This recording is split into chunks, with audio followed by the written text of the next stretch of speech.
Alright, so isang mapagpalang umaga at maulang umaga dito po sa Malabon Fish Market at tayo po ay mag-update po sa mga latagan po rito, no?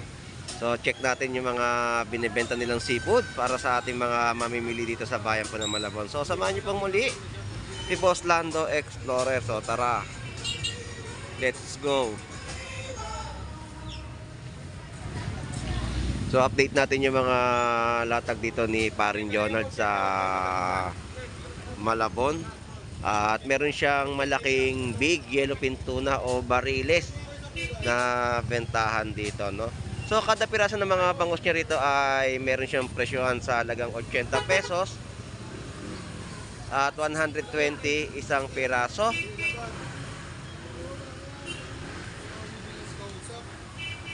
So yung mga shoutout pa, good morning. Shoutout. Hey guys, welcome to my vlog.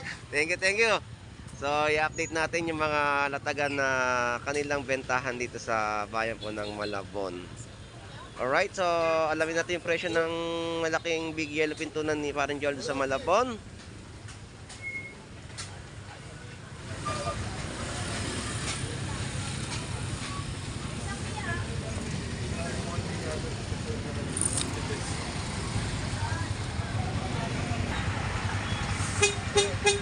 Tayo, cheta lang tayo patay, cheta. 120.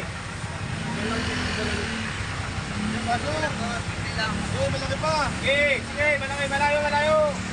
Dito pre, magkano kilo? 300 pesos, laman. Laman na yan. Laman. Ayan, 300 pesos po sa mga laman ng yellowfin tuna, no? Quality, oh. Ganda, oh. At meron pa siya nakalatag. Pogi-pogi, para yung nagbebenta rito, yung pare ko.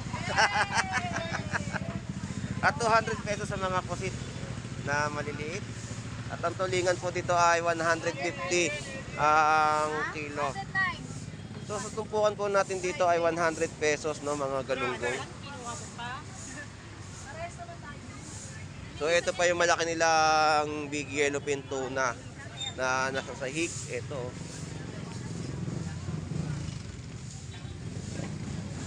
Yan ay pangbenta pa rin po, no, dito sa latagan sa Malabon. Wala si Kabogris. Wala. Malamang ko sumasakit ang rayuma.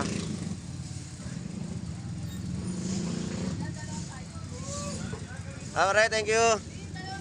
So, dito yung mga bentahan ng mga isdang tunsoy, no, na latag nila sa halagang 50 pesos.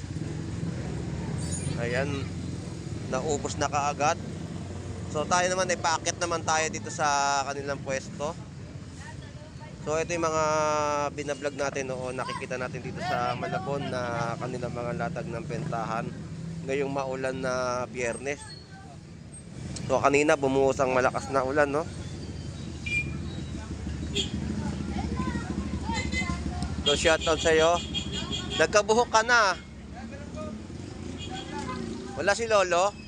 Wala si Lolo. Magkano bangus? 150, 120. 150, 120 sa mga presyon po ng mga bangus na latag po dito, no? 2 piraso po yung bentahan nila. Oh, mura bangus ngayon. Salamat. At kahit pa paano ay tumila yung ulan at nagtanggal muna tayo ng payong. Yan, no? 50 pesos sa mga dalagang bukid. Tapos 100 pesos sa mga tumpukan po dito ng isdang tiyabeta.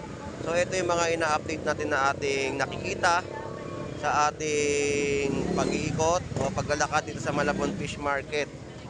So galunggong natin, ayan. Tapos 100 pesos sa mga tumpukan pa rin po ng mga galunggong. So pangmasang presyo pa rin yung mga latagan at bentahan po nila dito, no? At meron din 50 pesos. Yan ang mga pangmasang presyo ng galunggong natin dito. Magkano kilo ngayon galunggong? 240. So presyo 240 po sa mga naghahanap po ng galunggong, oh. 240 po ang presyo ng per kilo. Salamat po.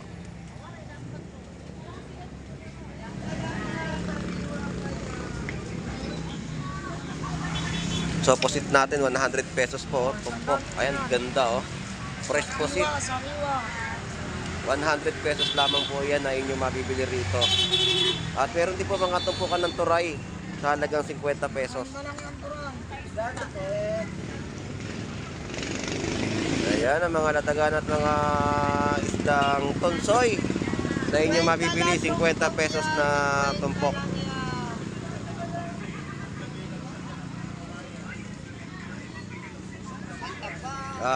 Dito rin po mga presyo ng mga bangus kada piraso. Meron tayong 90 pesos, 100 at 120.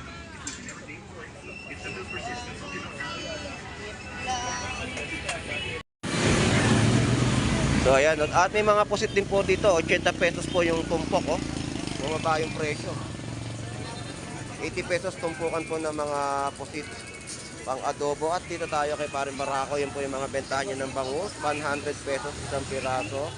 At meron din siyang 140 at 150. Ayan ang mga presyohan dito, no? At ito kay Boss Warley, yung mga latag niya ngayon ng mga isda. So ayan po yung mga isdang bigaw. Tapos tanigi. Ito po kami yung mga puti. At ayan yung mga latag na dito na mga isdang torsilyo, no? Na bentahan ni Boss Warley sa Malabon Fish Market at mga isdang asa-asa, tuwakang. Ayan, magaganda, sariwa na inyong mabibili sa kanyang pwesto, no? Kay Boss Warley lang yan, ang mga masasarap na isda na inyong mabibiling fresh na fresh.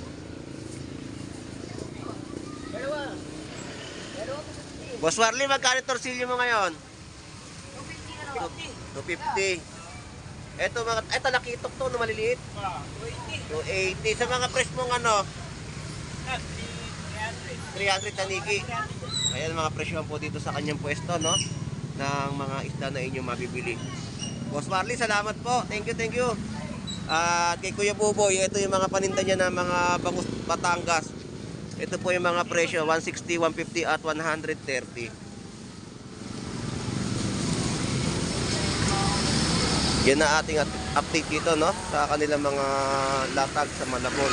Boss Warley, salamat. Kuya Buboy, thank you po. At lipat tayo dito sa ibang pwesto. So wala si Kuya Romy na nagbebenta ng tilapiyang Batangas at bangus Dagupan. So dito tayo, tawid tayo sa kabila. Hanggat walang ulan, tuloy natin ang ating vlog.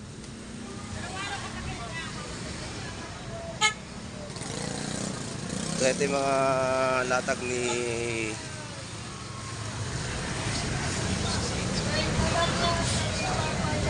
Paring Ben sa Malabon, no? Mga surahan na pang-inihaw. Tapos gulyasan, yellowfin tuna.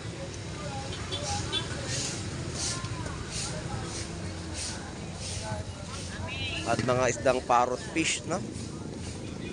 Tilapiyang Batangas. Pre, magkano ngayon yung bentahan mo ng surahan? 160 per kilo. Eh yung mga gulyasan mo tsaka yellowfin. At 250, 200 sa gulyasan, 250 sa yellowfin. Tilapia 120 na lang mga per kilo. So yan po yung ating update dito sa latag nila Ate Beverly at ni Paring Ben sa Malabon Fish Market. Ganda ng laman ng gulyasan natin.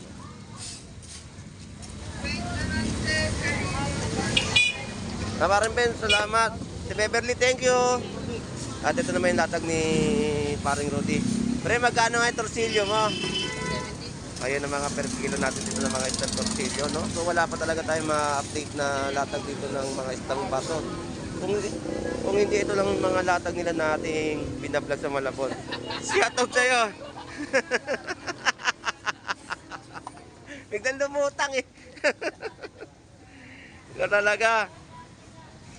Pare, thank you.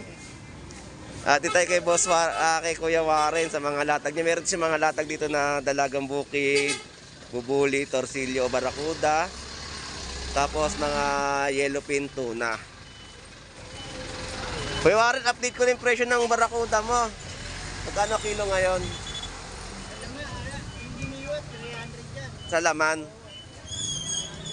Sa yellowfin 240. So yan po yung mga presyon dito na ating in-update sa latag ni Kuya Warren sa Malabon. So kaunti pa rin ng mga latag ng isdang bato, no? Okay, Warren, salamat. Dalaga to 50 kilo. Yan po yung mga presyuhan.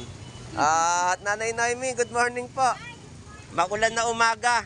Si Ate Ning to, si Ate Ning. Ngayon lang ako magbubukas. Nakita ko nga po kayo dun eh. Nakikipag-marites po muna kayo. Gusto ngayon yan, Marites. Nakita ko Nanay Noemi, nakikipagkwentuhan pa eh. Alagaan ng mga latag ng isda na bato ngayon. Gawa ng sama ng panahon. Nagtuloy-tuloy na naman yung habagat natin. Sige po, salamat Nanay. Thank you po. Nanay Noemi, salamat po. Tutuloy-tuloy tayo sa update kahit maulan ng panahon. Walang masakyaw eh.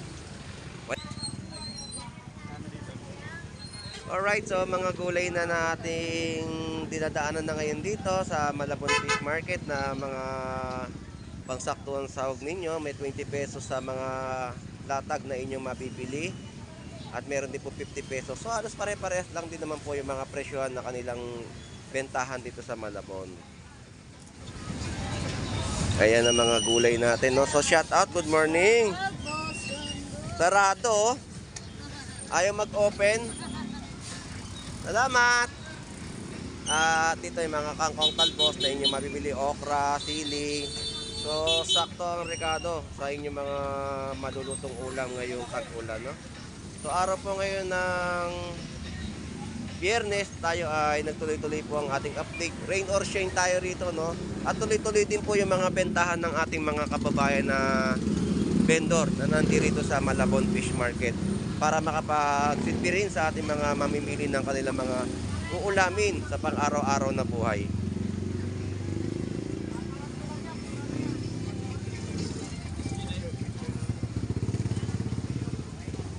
Morning.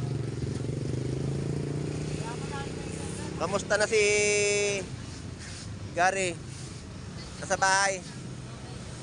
Mas ano siya ngayon, swerte kasi naagapan. Alam. Ayan, oh. So shout out po. Good morning. Good morning. Oo. May trabaho tayo ay maaga. Tsaka ano, maulan.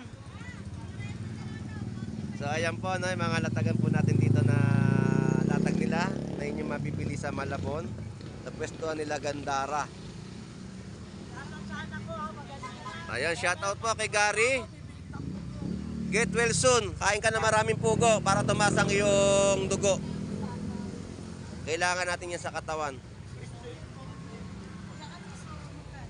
So ito yung mga latag nila Giyon sa Malabon. Shout out sa iyo Gandara, good morning. Lado, shout out sa mga followers natin. Ngayon. So yan yung mga latag na ating nakita rito na latagan nila sa bayan po ng Malabon na inyong mabibili sa pwestuhan ni Gandara at ni Giyon sa Malabon Fish Market. Alright, so dito na po natatapos ang ating vlog at nakita naman po natin ng mga latagan ngayong araw ng Biyernes sa kanila mga pwesto. Medyo kakaunti at wala talaga silang makita o mabili sa market tree. Kung meron man po ay napakataas po ng mga presyuhan ng mga isda na bentahan po doon. So hanggang dito na lang pong muli, si Boss Lando Explorer. Mag-iingat po tayong lahat ngayong tag-ulan at habagat. At sa mga estudyante, dyan lang kayo sa mga bahay-bahay at huwag na po kayo lumabas at huwag na rin po kayong lumusong sa mga tubig-tubig para mapangalagaan natin ang ating sarili. So ito po muli, si Boss Lando Explorer. Enjoy and be safe po sa ating lahat. God bless po and bye-bye.